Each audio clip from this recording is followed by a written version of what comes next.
Salut à tous, j'espère que vous allez bien, que la famille se porte bien. Aujourd'hui, on va se voir une petite pépite, hein.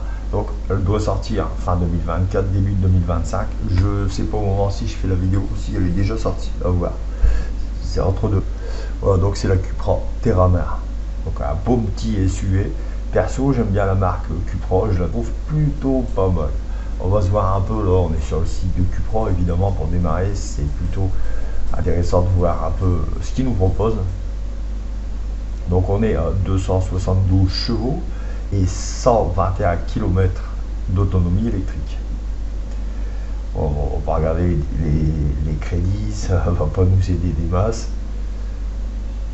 Alors le SUV sportif qui procure des expériences émotionnelles intenses. Donc alors, déjà, il est pas mal je trouve. L'intérieur, Cupra, franchement l'intérieur, il est au top. La grosse tablette, toit panoramique, et il est déjà pas mal, hein. En taille, en termes de taille, il est pas mal. Bon. Qu'est-ce qu'ils nous promettent d'autres? 272 chevaux, ouais, bon, ça on a vu. Franchement, de design, il est pas mal. Alors, en couleur, ils nous proposent le gris, enfin, ce gris-là,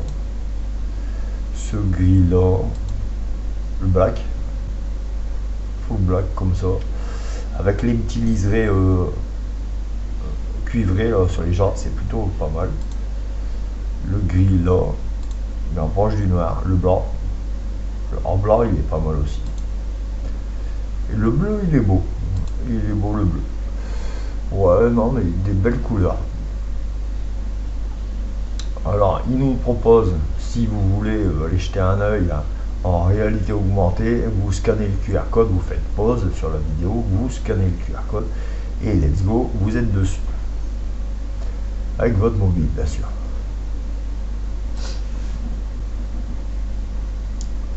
Alors, en termes de recharge, évidemment, c'est électrique, mais c'est pas top top. On va essayer de se regarder un peu. Bon, le freinage a l'air pas mal. La borne électrique Cupra.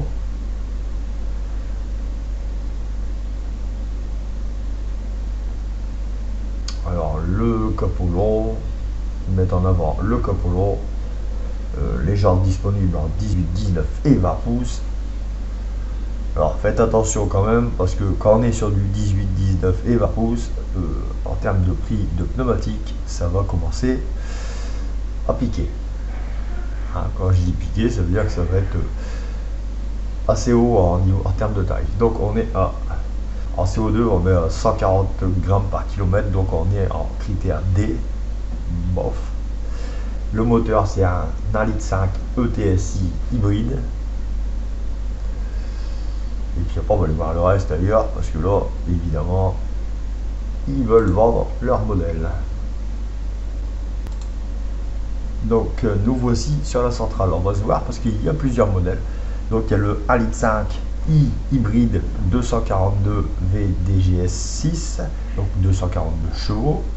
American's Cup 272 chevaux, le VZ 272 chevaux, et après il y a un petit avec le DHG 7 150 chevaux. Voilà, ça porte 8 chevaux, 9 chevaux, essence ou hybride et l'essence électrique. C'est à vous de choisir. En termes de prix, on est à partir, donc voilà, commercialisation à partir de octobre 2024, mais je crois qu'il y a eu un petit décalage, donc ça va être ici là.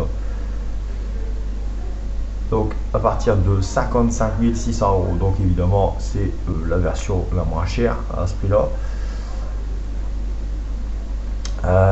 Hybride rechargeable, SUV, traction avant, consommation 17,7 kWh pour 100 km. Ouais.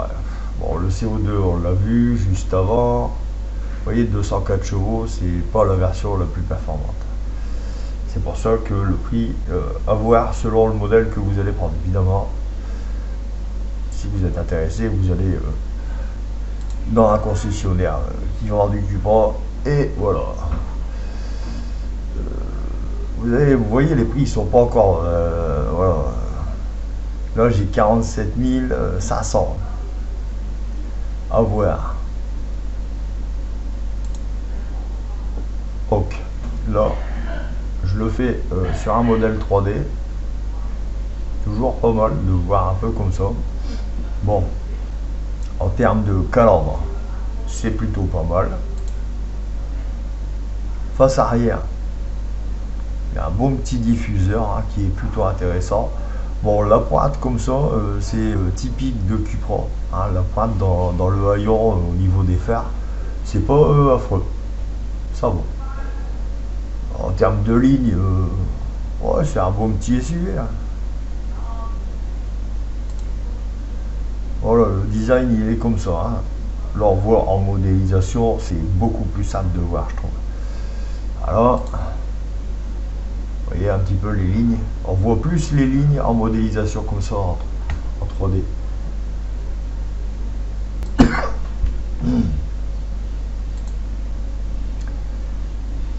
Alors aussi c'est pas mal. La ligne, j'aime bien, c'est la ligne qui retombe. Non, je trouve que c'est plutôt pas mal. Les contours d'ailes sont bien dessinés. C'est typique aussi Cupra, ça, les contours d'ailes bien dessinés, c'est typique de la marque. Le nez, il est plutôt intéressant, hein, ça va. Le capot, il prend pas la face complète, il arrête avant le logo. Ce qu'on a d'autre, l'arrière, comme je vous ai dit, hein, c'est moi je trouve ça plutôt pas mal en vrai. Hein. On voit le logo, il est dans le feu. Moi je trouve que c'est une marque intéressante. Vous voyez, il y a les capteurs avant aussi, capteurs de collision avant. Le toit panoramique, assez grand. Bon, ils auraient pu encore aller plus loin. En termes jusqu'à l'antenne, ou virer l'antenne et faire tout le dessus complet. Ça aurait été plutôt pas mal aussi. La face avant. Alors, moi perso, je trouve, elle ressemble un peu. Comment on appelle au Porsche Cayenne. En termes de face. Ouais, elle ressemble un peu au Porsche Cayenne. Voilà, cette vidéo est terminée. J'espère que ça vous aura plu. Dites-moi ce que vous pensez en commentaire de ce petit modèle qui est plutôt intéressant. Allez, prochaine vidéo. Salut!